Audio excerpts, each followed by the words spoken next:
अस्सलाम वालेकुम नाज़रीन, मैं हूं सलवा स्नैन और आप देख रहे हैं सूर्या न्यूज़ HD। आइए नजर डालते हैं आज की अहम खबरों पर।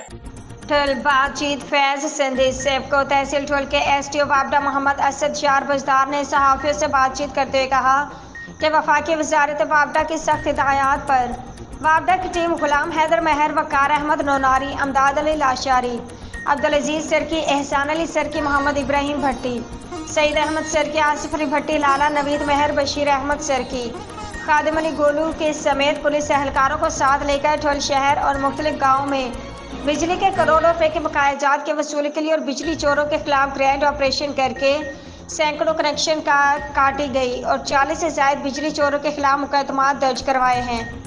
उसने कहा कि रोजाना की बुनियाद पर 10 बिजली चोरों के खिलाफ मुकदमा दर्ज करवा रहे हैं।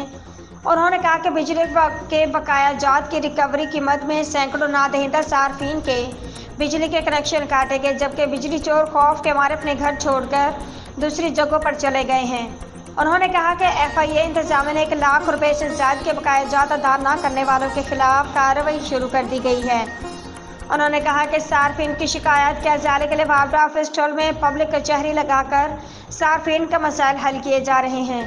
आवाम से अपील है कि बिजली के चोरी करने से बाज आए, बिजली का मीटर लगवाकर कानूनी तौर पर बिजली की सहूलियात इस्तेमाल करें। आज के लिए इतना ही। मजीद खबरों और अपडेट्स के लिए देखते रहिए सूर्या न्यूज़ HD।